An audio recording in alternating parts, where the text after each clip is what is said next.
घर घर का श्रृंगार। प्रेम सनातन। एक अद्भुत और विलक्षण यात्रा प्रेम सनातन टीवी के साथ जरूर देखें। यहाँ बहुत ही रहस्यमयी और बहुत ही तिलस्मी जगह है ये।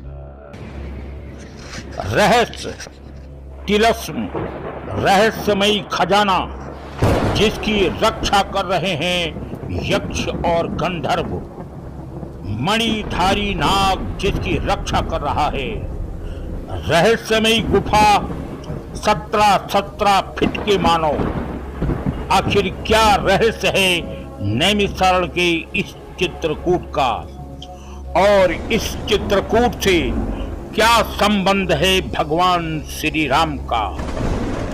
इन्हीं तमाम सवालों को लेकर आखिर हमारी टीम नैमिषारण्य के चित्रकूट की तरफ चल पड़ी। बेहद खौफनाक ऊबड़ खाबड़ जंगली रास्ता पार करते हुए, चारों तरफ जंगल, सिर्फ जंगल और लंबे लंबे पेड़, बड़े बड़े टीले, बेहद रहस्यमयी टीले। कहते हैं कि सारा रहस्य और तिलस्म इन्हीं टीलों में छिपा हुआ है। ज्यों-ज्यों हम चित्रकूट की तरफ बढ़ रहे थे, त्यों-त्यों हमारी उत्सुकता बढ़ती जा रही थी। सफर लंबा था, किंतु थकान या उबान नहीं, बल्कि कौतूहलता थी यह जानने के लिए आखिर इतना बड़ा रहस्य इस जंगली क्षेत्र में क्या है। और इसी उत्सुकता के साथ आखिर हमारी टीम पहुंच गई अपनी उसी मंजिल पर। काफी बीहड़ रास्ता पार करने के बाद आखिर हम चित्रकूट पहुंच ही गए। और जब चित्रकूट आए तो वहां सिर्फ चित्रकूट ही नहीं आए, वहां तीर्थ भी था, मंदाकिनी नदी भी थी। यहां राम, लक्ष्मण, भरत, शत्रुघ्न और हनुमान सबके टीले हैं। लेकिन आपको जानकर आश्चर्य होगा, यह चित्रकूट है नैमिषारण्य के पावन तीर्थ में। यहाँ चित्रकूट धाम है, यहाँ चारों तरफ जंगल है और ये बहुत पुराने से जो मांगता है उसको वही फल प्राप्त होता है। हाँ, कामना सिद्ध होती है। और यहाँ कामदगिरी टीला है, यहाँ एक सर्प निकलता है, नागमणि, और उसके वो उजेले में अपने चुनता है। और यहाँ एक खुदाई हुई थी, उसमें किसी के अंदर बताया जाता है कि मकान बने हुए हैं। यह कामदगिरी पर्वत बोला जाता है इसे। इस प्रकार से इस पूरे क्षेत्र में 5-6-7 टीले हैं। कहते हैं कुछ अवैध रूप से भट्ठा मालिकों ने यहां पर कब्जा किया और उन टीलों को खोद डाला, ऐसा लोग मान रहे हैं। और प्रत्यक्षदर्शी भी हैं कि उन टीलों से अकूत धन, पैसा, स्वर्ण मुद्राएं और सोना चांदी भी उन्हें मिला। कारण क्या है, किसके टीले हैं ये? अगर हम इतिहास के पन्नों को पलटते हैं तो उसमें आता है कि नागवंश का ब्रज क्षेत्र में और नैमिष क्षेत्र में राज हुआ करता था।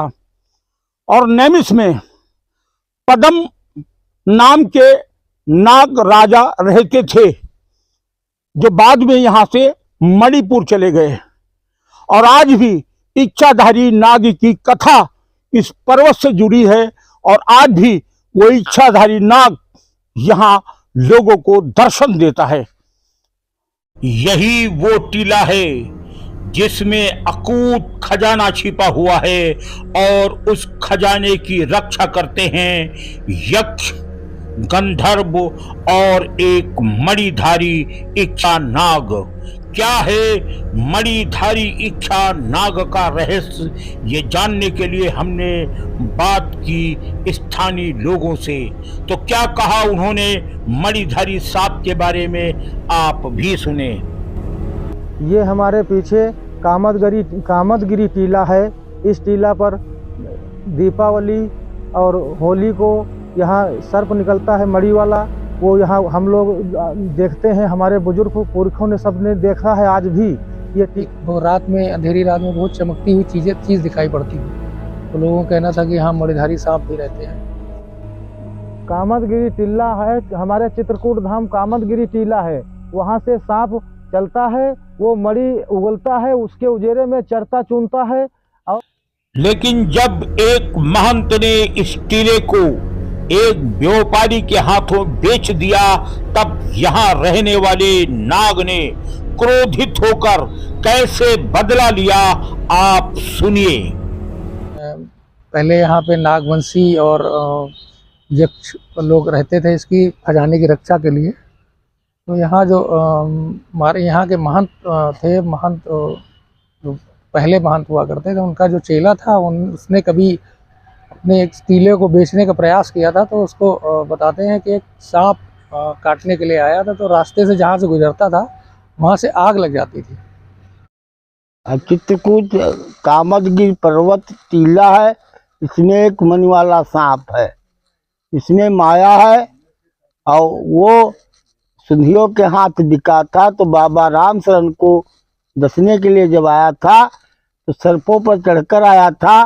जब वो दसने चला तो घास सुलगती चलती थी, तो लोगों ने देखा उनको, महंत ने हाथ पैर जोड़े, बहुत उनको क्षमा मांगी, तो वह लौट गया। लेकिन उन्होंने फिर अंततोगत्वा उस टीले को बेच दिया। लेकिन उसको बेचने के उपरांत लोग बताते हैं, पड़ोस के गांव वाले, कि यहाँ उसको महंत को सांप ने काट लिया, खत्म हो गए। कौन है वो अज्ञात लोग जो होली और दीपावली के दिन कामदगिरी पहाड़ से आरती के बड़े बड़े थाल लेकर के उतरते हैं और सीधे नैनीताल की तरफ बढ़ जाते हैं? प्रत्यक्षदर्शी कहते हैं कि उनकी लंबाई आज भी 15 से 20 फीट की बताते हैं। वो विचित्र लोग हैं, कुछ उन्हें किसी और दुनिया के प्राणी कहते हैं और कुछ ये कहते हैं कि वो देवता हैं। लेकिन क्या कहानी है, हम सुनाते हैं यहाँ के लोगों की जुबानी। कौन रहता है इस टीले के ऊपर? कौन है वो लोग जो 17, 18 फीट के नजर आते हैं? होली और दीपावली की रात या फिर पूर्णिमासी की रात में वो लोग हाथों में आरती का थाल लेकर के निकलते हैं और नैनीताल की तरफ चले जाते हैं। लोगों ने अपनी आंखों से उन्हें देखा है। कौन है वो यक्ष हैं, गंधर्व हैं, नाग हैं, ऋषि मुनि हैं या कोई देवता? फिलहाल लोगों में इस बात की जबरदस्त चर्चा है कि कोई तो यहाँ रहता है। और हमारे बुजुर्ग लोग बता रहे हैं, देखा है दीपावली और होली के दिन ये कामदगिरी टीला से देवता लोग थार लेकर के चलते हैं नैमिषारण, लालता माई के दर्शन करके वहाँ से फिर वापस आते हैं। ये चित्रकूट हमारे बुजुर्गों ने देखा है, कई साल पुरानी बात, जो आज भी यही है। दीपावली और होली वाले को यही होता है, बुजुर्गों ने देखा है। ये हमारे चित्रकूट की महिमा है। लोगों का कहना है कि अड़ोस पड़ोस के गाँव में भी यहाँ बहुत बड़े बड़े आदमियों को लोगों ने देखा है कि इस पहाड़ की टीले की परिक्रमा करते हुए, जिन्हें कि लोग यक्ष कहते हैं। दीपावली की रात में यहाँ पे दीपक लिए हुए लोग नैमिष, यहाँ से लंबे लंबे लोग, बहुत लंबे लंबे लोग नैमिष की तरफ जाते हुए दिखते हैं, जो खजाने के रक्षक हैं। और इसको इतना रहस्यमयी इसीलिए कहा जाता है कि यहाँ यक्ष और इसके गंधर्व इसकी रक्षा करते थे खजाने के लिए। जो इसमें तिलस, पहले जो खजाने रखे जाते थे वो सब तिलस में रखे जाते थे, और उसी तरीके से ये है, यहाँ का खजाना भी तिलस में रखा हुआ है। ये भैया बहुत चमत्कारी धाम है। इस धाम का नाम चित्रकूट धाम है। ये जो हमारे वहाँ तीर्थ और धाम ये बना हुआ है, बहुत चमत्कारी है। जो यहाँ आता है उसकी जो मनोकामना होती है वो पूर्ण होती है। यही इसीलिए ये चित्रकूट धाम कहलाया गया है। ये बनी है भूशरण सुरंग। ये बुजुर्ग लोग बता रहे हैं यहाँ से नैमिषारण तक ये सुरंग गया है। और तपस्या कर रहे हैं साधु संत महात्मा, और ये तपस्वी स्थान है। ये नैमिषारण तक गया है। इधर ये पैसरमी गंगा बह रही है, तीर्थ बना हुआ है। यहाँ देवता लोग स्नान करने जाते थे, वहाँ माता जी के दर्शन करते। आज भी इसमें संत महात्मा यहाँ तपस्या कर रहे हैं। ये भूषरण बनी हुई है पुरानी, इसको पता नहीं किसने बाबा बनवाया, किसने किसने जाप किया, किसने किसने चले गए, कहाँ चले गए। ऊंचे टीले पर स्थित राम जानकी मंदिर के बगल में है ये रहस्यमयी सुरंग। और आखिरकार हमारे कैमरामैन गौरी शंकर ने उस रहस्यमयी सुरंग में उतरने का प्रयास किया। हालांकि लंबे समय से ये सुरंग बंद कर दी गई थी। दावा तो ये है कि ये सुरंग यहां से नैमिषारण तक जाती है, लेकिन कुछ लोग ये भी कहते हैं कि इस सुरंग के अंदर आज भी तमाम ऋषि मुनि तप कर रहे हैं। और शायद इसी सच से रूबरू होने के लिए जब हमारी टीम उस सुरंग के अंदर पहुंची तो नजारा बेहद खौफनाक था। सुरंग में गंदगी थी, लेकिन उसकी दीवार और छत को देखने से ऐसा लगता है कि कभी इस सुरंग के अंदर एक मंदिर भी रहा होगा और जहां लोग तप करते थे। ये वो गुंबद जैसा दिख रहा है जो मंदिर के अंदर होता है, और दीवार के चारों तरफ बने हुए ये ताखे शायद ये गवाही दे रहे हैं कि कभी इनमें बेशकीमती मूर्ति भी हुआ करती थी। लेकिन साथ ही मंदिर की वो सुरंग जो और अंदर जाती थी, ऑक्सीजन कम होने के कारण हमारी टीम को वहां से वापस लौटना पड़ा और आज सुरंग में कुछ दूर जाकर ही काम रोकना पड़ा। ये चित्रकूट स्थान है। ये सामने तीर्थ है, यहाँ लक्ष्मण टीला है, भरत टीला है, शत्रुघ्न टीला है, कामदगिरी पर्वत। मनोकामना के लिए अनसुईया देवी और रितहिया देवी, बजरंगबली, राम लक्ष्मण सीता, शंकर जी सिद्ध स्थान है। मनोकामना के लिए महत्वपूर्ण है। विश्व के सभी लोग 12 मास यहाँ आते रहते हैं। मंदाकिनी भी बहती है, अब इस समय सूखी पड़ी है। आज हम सभी जिस स्थान पर बैठे हैं उस पावन स्थल का नाम चित्रकूट है। लंका विजय के उपरांत भगवान श्री राम जब नैमिषारण्य पधारे तो कुछ समय के लिए वो इस स्थान पर रुके। यहाँ पर उन्होंने अश्वमेध यज्ञ का भी आयोजन किया था। अश्वमेध यज्ञ में जितने भी तीर्थ थे, जितने भी देवता थे, सबको भगवान राम ने बुलाया। और भगवान ने बुलाया, प्रभु श्री राम की इच्छा थी तो सारे तीर्थ यहाँ आए भी, और यत्र तत्र जहाँ स्थान मिला वहाँ रहे। भगवान राम ने चित्रकूट में 13 वर्ष गुजारे थे। कामदगिरी पर्वत पर रहे थे।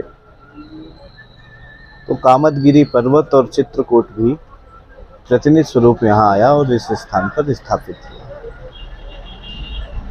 उसके साथ भगवान राम इसी स्थान पर रहते भी थे, तो उनके रहने का स्थान था, इसलिए जहाँ वो रहते थे वो राम टीला, भरत टीला, शत्रुघ्न टीला, माता अनुसुईया का स्थान। और राम जी के अनन्य सेवक हनुमान जी महाराज भी थे, तो हनुमान जी महाराज भी आए तो उनका एक हनुमान चट्टी करके बगल में स्थान है। मंदाकिनी नदी की भी यहाँ प्रतिकृति आई, और एक बढ़िया सरोवर जिसका सुरंग से कनेक्शन था, वो भी, ये सारी चीज़ें विद्यमान थी राम जी के ही समय से। धीरे धीरे ये बहुत स्थान पौराणिकता को प्राप्त हुआ। पौराणिक स्थान था। यहाँ विकास न होने के कारण दिव्यता तो नहीं आई, भव्यता तो नहीं आई, लेकिन दिव्यता जरूर यहाँ व्याप्त है।